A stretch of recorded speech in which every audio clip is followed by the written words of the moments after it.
Welcome back to Pottawattamie County Routes. I am Todd Studer, and I get an opportunity today to interview someone who, well, let's be honest, I've been trying to do this for a while. This is Susan Miller, and she is one of the Pottawattamie County Board of Supervisors, and also you're up for re-election this year, so you're back in the campaign mode again. And it's full speed campaign mode. We have 9 candidates on the Republican ticket Right. running for 3 spots in the primary. So campaigning is like a full-time job, in addition to the other jobs I'm already doing. So. Well, and that's just part of the game, though, isn't it? is. And it's just part of what you have to do. It's important. It's like you don't know how much to do, and you won't know until it's done if you did enough or if you hit the right targets or what you could have done differently. And I don't want to have any of those regrets on June 3rd. So. Now, you were elected the first time in November of 2022. Was it the same kind of process back then? Were there a lot of candidates? Did you have to go through the primary back then? We did. And I think there were 7 candidates at that time, 6 or 7. Wow. So, and again, with being on the Republican side, it is because it's a primary, that means that with 3 open seats, there is 3 Republicans getting through. And in theory, there would be 3 Democrats getting through, but there's only 2 running. Right. Yeah. Right. And it's not too late for an independent to jump on too. Oh, they could. An independent still could. Can somebody in the party still get in? I don't know if it's. I don't know that. Right. So at this point, then, are you seeing similarities from what you were doing in 2022 to now? Is it different? As an incumbent, it has to have a different feel. Right. Right. I've got some face recognition. I've got some name recognition that's going on, but it's important that every community get touched and that you talk with as many people as possible. That's, I think, can be a trap, but I don't know that anybody's actually doing it, that because the majority of the voters are in Council Bluffs, that, well, you just stay there. But your decisions affect everywhere and all across the county. Yes, exactly. My husband has been a volunteer firefighter for over 35 years with the Carson Fire Department. And over those 35 years, we have eaten a lot of pancakes, a lot of fish fries, a lot of fundraisers for the other fire departments. And I think that kind of gave me a look into each of those communities for a long time. And they all know that I'm an avid supporter of volunteer firefighters wherever they're at. I mean, and right now we're going through a national emergency that there aren't enough volunteer firefighters stepping up to fill the boots. So that's always been a concern, and we need to be more intentional about what we're going to do to resolve that issue. Was that the original inspiration to run for Board of Supervisors 4 years ago? No, not really. My history is I worked at First National Bank of Omaha for 42 years. And while I was doing that, I also served on the Carson City Council for 4 years. And I was on the WIDA board, Western Iowa Development Association, in its first gyration, when it was truly an economic development tool for the county. And then I was selected to the Iowa West Foundation Board. So after you've served 12 years on the Iowa West Board, you term out. You can't renew that. And I was at the end of my 12 years when First National offered me an early retirement buyout that I couldn't turn down. And I was too young to retire. And running for the county board just kind of fit comfortably. It gave me a continued opportunity to be a part of life-changing events and to be involved with policies that are good for the county. And it's just was a natural fit for me. As you went through the campaign and then you get elected and you are sworn in and to sit on the Board of Supervisors, at that point, my guess would be, and I know it would be for me, oh, this just got real. Yes. Yeah. And now everything matters and the volume is turned up on everything. And it's interesting you bring that up. Day one, when I was brought onto the board, I started an onboarding checklist. I thought, I heard nothing from the courthouse after the election. I didn't get any instructions. I didn't get any, hey, congratulations. When you show up on day one, here's where you need to park. This is what we're going to do to swear you in. You can invite your family if you like. We heard nothing.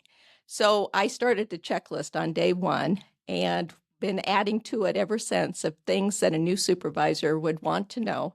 And it came in real handy when we were onboarding a new auditor a couple of years ago. We had the groundwork. We knew we had a checklist we had to work through, and we needed to make the onboarding process smoother. So that checklist is up to date, and it is ready for whoever gets elected come January 1st. Were there any surprises that after you were sitting in that chair on the board that, I didn't realize that this was the way that it was? Oh, absolutely. Every day was a surprise. I'm just getting to know the department heads and realizing what those departments do. I'd always heard about public health, but I never knew the vast coverage of services that public health provided. And it was the same way with each of the departments. Everything was eye-opening, just a great learning opportunity. In addition to the board meetings, we are also, as supervisors, assigned to different committees. And each of those committees has a mission and vision of its own with its own set of bylaws that have to be followed. And they are all serving specific public sessions. For example, I sit on the Golden Hills RC&D board, the WIDA board, SWPCO, MAPPA, Thriving Families. And then in addition, I'm on the Iowa State Association of Counties board, and I attended my first NACO conference this year, which is the National Association of County Organizations. So it gives you a whole lot more to do than just being on the Board of Supervisors. I don't know how you do that. I sit on one board. Mm-hmm. And that takes up pretty much the rest of my time. But here's what I'm imagining, that by doing that, it's giving you a much larger and clearer vision of everything else that's going on, and an understanding that how much one decision sitting in the chamber where you are at every Tuesday can affect so many other people. Right. And like the SWPCO board and the MAPPA board, you're meeting with other county supervisors from other counties. And when you roll up to Des Moines and you're at the ISAC, where you're talking with state representatives, it becomes really real. I mean, you have a lot of sounding boards. You have a lot of resource options. You have a lot of opportunity just to have conversations saying, well, we're talking about wind turbines. What is your county doing about wind turbines? I am, I'm familiar with, I have some friends up in Northwest Iowa that just hate those things. And he is hard against it. Where is your view on wind turbines in the county? Okay, so we have wind turbines in the county that have been here since 2009, operating since 2009. They were retooled and made taller prior to my election. And we had ordinances that governed those turbines. While I was campaigning, I heard loud and clear that we really don't want those down here in the Les Hills. We don't want those around Epley Airfield and around Offutt, especially around Offutt. I heard what they were saying, and shortly after I was elected, we started as a board looking at the ordinances, and we had numerous town halls, we had numerous public hearings. We heard from the public loud and clear that we really need to stall these things out. We need to make it difficult, if not impossible, for future development of wind turbines in the county. Well, corporations and things that are invested in that kind of thing typically have a lot of power. But with the airport proximities, did it make it easier to, or did it not really have an effect at all? Well, it made it easier to defend. Right, yeah. But we're still I mean, we changed our ordinances, so our setbacks are different now. We have a height restriction, which kind of speaks to the airfield. I mean, we Mhm. have height restrictions. And at that same time that we did the changes to the wind, we introduced solar ordinances because we'd never had solar ordinances before. Plus, we added a lot of decommissioning ordinances within wind and solar so that when you take down a turbine, here are the requirements. You need to go 6 foot underground and you need to repair the roads. And when we did the first ordinance, the board at that time didn't have a lot of forethought as to knowing what the damage to the roads was going to be over time. It's not just when they're installing them, it's maintenance over the years. And when you retool them, then that's a whole nother added cost and expense to the county. That's something that I never even considered, but makes perfect sense as you're saying it. Those are big trucks that are Right. carrying the different components in there. And we've all seen them out on the interstate or wherever, and how they are able to navigate some of these roads in order to get where they're going that are sitting out there. I don't know. I don't know how they do it, but the wear and tear on the infrastructure has to be a real thing, because I don't know that when these roads were originally built, probably weren't designed for that type of thought. Oh, of coming in. absolutely not. Yeah. Right. And I'm not, well, I don't know how to phrase this exactly, but I am not in favor of expanded renewable energy wind turbines in Pottawattamie County. The county does have renewable energy today, and it was built under ordinances at that time.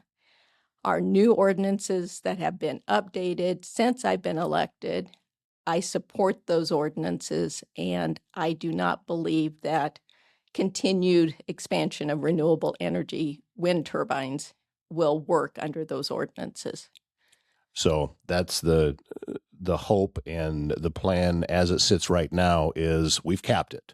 Right. Then, and obviously there's always another side that is going to be trying to maneuver and trying to figure out a way, because there's money to be made. You know, there's money involved with putting those things up.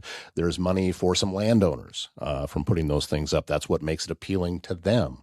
Right. But I know for me personally, when I'm driving to Des Moines and I get over there, you know, into Cass County, and you start seeing them everywhere, and especially at night Mm-hmm. when all of the lights are synced, and so they're all just blinking like that, it's distracting. Okay, so Yeah. here's a new angle for you you probably hadn't thought about. Okay.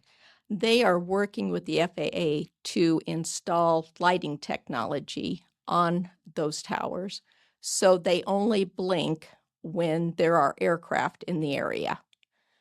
That's Mhm. amazing technology, right? Right. And they're working on doing the same thing with the wind turbines that are in Pottawattamie County. I don't know when it's slated to happen, but I know they're working on it currently. But if that technology comes from China or some foreign country, what else are they capturing? I mean, they might be turning on and off when they're supposed to, but are they monitoring what's coming in and out of Offutt? We don't know. You know, I never thought of it that way, that it really wouldn't take that much additional technology attached to it, that it has to know when to turn them on and off based on when a plane is flying over, and based on proximity, they would know, okay, this plane is headed to Offutt because that's where it was shut up.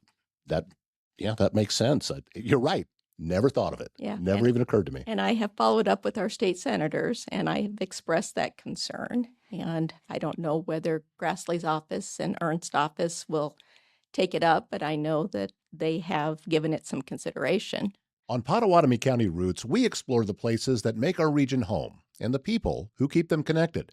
That is why we are proud to feature Marnie Elkhorn Communications, your local communications provider serving Marnie, Elkhorn, Walnut, Avoca, and other Southwest Iowa towns with high-speed fiber internet, reliable phone service, and TV options built for rural living.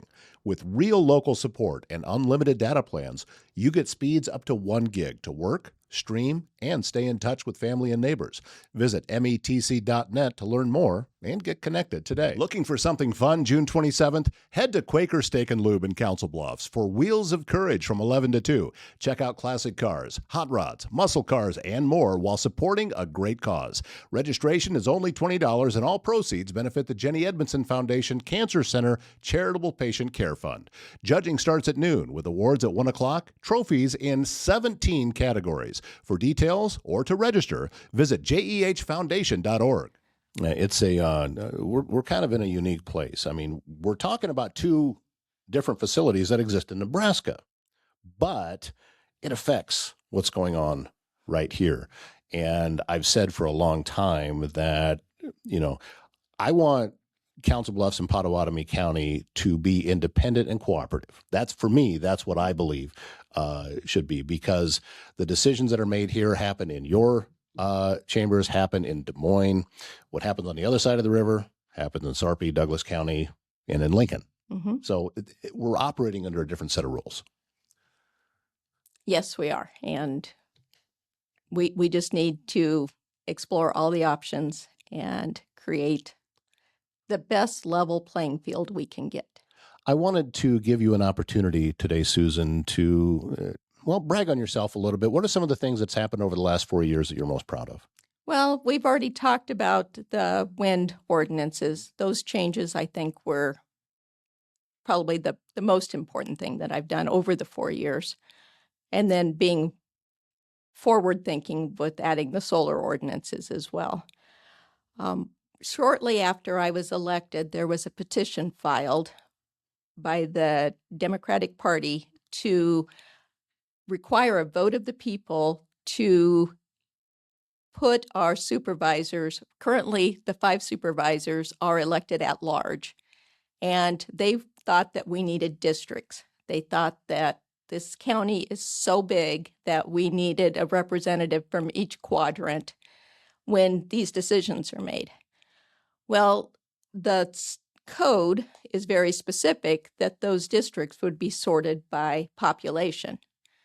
So Council Bluffs would have 3 required supervisors. There would be another one for,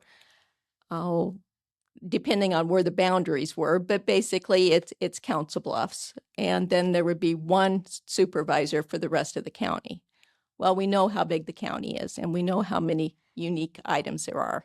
And I know how much fun it is to make a motion that nobody seconds.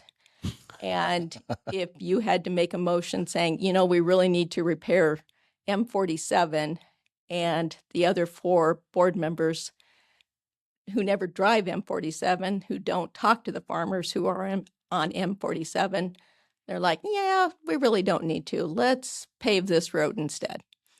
So it would be those types of things. Anyway, that Plan 1 on August 1, that campaign came from the Republican Central Committee that we organized, and my husband and I kind of ran my campaign from 2022 all over again in 2023. We did the same parade routes. We went to the same city councils. We went to the same organizations. We had T-shirts printed up. Ask me about Plan 1 on 8-1, or one-on-one is what the slogan was. Ask us about what one-on-one means. And we got a lot of attention, and with the help of the party, we were able to defeat that. But that would have been catastrophic for the county. I mean, I bring a different perspective to the board, as do the other elected supervisors. But where I'm in a rural area, my perception is just different. Of course it would be. I mean, because you're right. I mean, the things that affect you are going to be different, probably not opposite, but different. And it is going to be a different perspective. So I do understand exactly where you're coming from with that. As you've been going through this campaign season, how has it been for you? I haven't seen a lot of negativity from you at all. out there. So, we know politics. It can it can start to spiral out of control in a hurry. But I really haven't seen much from you falling into that trap. Well, I think I've got a misstatement out there that's regarding the wind turbines that I'm addressing right Right. now. I need to go to the source and see if we can get that corrected. But yeah, it's really important that everybody understands I'm not in favor of expanded wind turbines in Pottawattamie County. And somebody misinterpreting a soundbite can go a long ways, and social media is not always reflective of your best light, and it's a hard battle to fight once that cat's out of the bag. So, Well, I know that, yeah, if I had a different set of integrity rules for myself, I could make it look like you were the one that buried Jimmy Hoffa in Giant Stadium by the time we're done. oh, So, that's not what I do. So, because, for me, this is designed to be, as I've said many times, a conduit for voices mhm. in our area with this particular show for the county, and to give folks like you or other members of different boards or small business owners or whatever the case may be, there needs to be an outlet where people can talk, and they can talk about their own ideas, and we can go long form, and you can explain everything. When you take a tiny little short soundbite, and I put them out too. I mean, I will take clips and I will put out video shorts with the idea that please come watch the entire episode. That's the point to it. But we can get lost in something taken completely out of context or only partial context, Right. because you haven't had a chance to flesh out everything it was that you wanted to say about it. It happened to me one time. I was on there was a news report on NBC that somebody had come to talk, and I talked for about 45 seconds setting up my point, and then I made my point. They used a setup, and that's all they used. Yeah. So it kind of made me sound like I didn't really know what I was talking about, which I was 25. I didn't know what I was talking about. But anyway, I get that it can be used in that way. So I'm glad that you reached out and said, look, I got more that I want to say on this subject. So can we do that? Yes, that's why we're here. Right. And so now you have a primary that is coming up very soon. Mhm. Now, you can control a lot of things, but what you cannot control is, will people go to the booth and will they mark your name? That's something that you can't go do that for them. Right. So how do you handle your part between now and then? I just try to communicate with as many people as I can. I've got postcards. This weekend, my husband and I camped at Lake Manawa. We got on our bicycles Saturday morning, and we did some intentional marketing or campaigning in the neighborhood around the lake. Mhm. And we combined a little fun with a little work. We wore our T-shirts around town that day, and we got all kinds of comments, which always is good feedback. And even if people don't come up and approach me, they're like, I hope they see me out there. I hope that they see the efforts that I'm making, because I really do want to continue to represent this county for another 4 years. I believe I've got some value to bring to the county.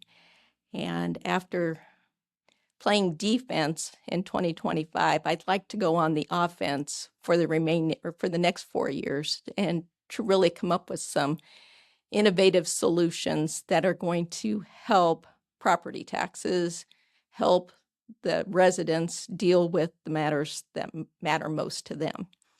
One of the things we haven't talked about, Todd, is our legislators, and while we're working in the boardroom trying to figure out what the budget's going to be for the county for the next year, we have legislators in the state that are trying to create new policy, make revisions to existing policies that impact the budgets that we're working on.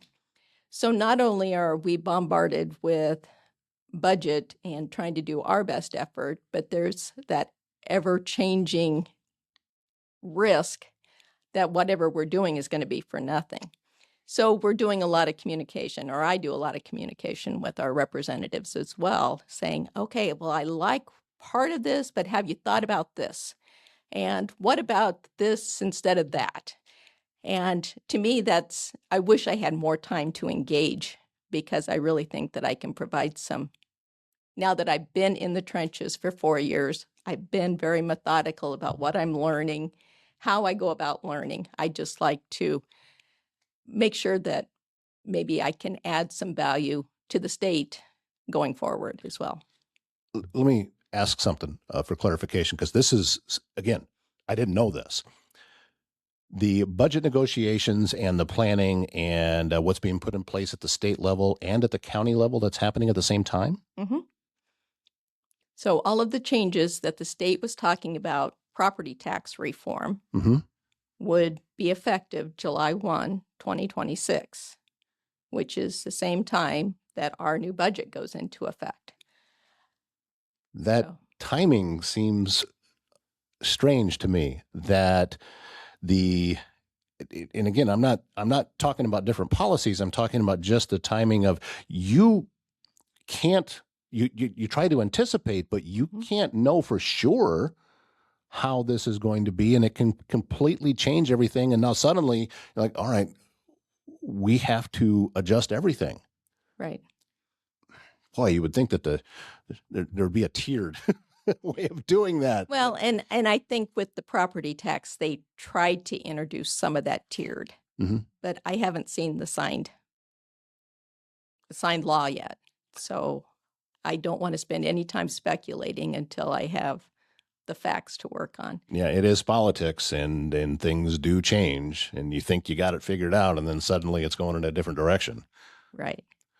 But I'm very methodical. I don't always respond right away because I want to take time to review the code and review the budget and see where we're at and what we can do. But there's so many moving pieces out there, Todd. Are you looking to grow your business or bring new jobs and investments to Southwest Iowa?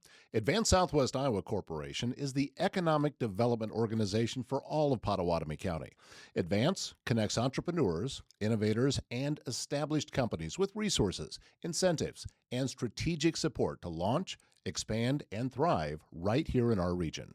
From site development to small business programs and community partnerships, Advance Southwest Iowa helps build a stronger local economy. Visit advancesouthwestiowa.com to learn more and get involved. If you have a leak, a clogged drain, or even if you're planning a big remodel, Waldstein Plumbing in Council Bluffs has you covered. With fast, reliable service and expert craftsmanship, handling everything from small repairs to major installations.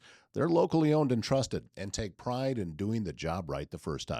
Residential or commercial, big or small, when plumbing problems strike, they're the ones to call. Visit waldsteinplumbing.com. I'm learning a lot here today, and I'm grateful for that. I think you're doing a good job of explaining just some of the different things that are going on. All right, so heading into the primaries, you have you need to finish in the top 3 of 9. Do you just this is the impression that I'm getting. You're just doing you, and just you have to accept whatever the results are from there. But your best opportunity is by just focusing on you. Would that be an accurate statement? That is accurate. And I'm focusing on doing my county supervisor job that I have currently and campaigning when I have time. Yeah, so I can see how that would definitely be an issue too. Yeah, because, well, we see it at the presidential level that when it comes time and if a president's going up for re-election, how much actual presidencing is happening, because it's all part of campaigning. So is there anything else that we can help spread the word about? Have we gone over everything? I don't want to cut this short because I want you to have the platform to be able to say, because for me, this is not about having any influence on an election at all. This is about giving you an opportunity to say how it is that you want things to go so people can make up their own minds. It's not about my mind.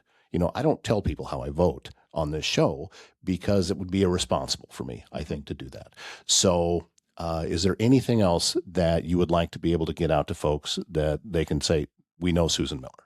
Well, I'd like to just summarize the last 4 years. Perfect. So I was elected in 2022, started January 2023, And like we talked about, changing the wind ordinances, and then the Plan 1 on August 1, that was my priority focuses for 2023.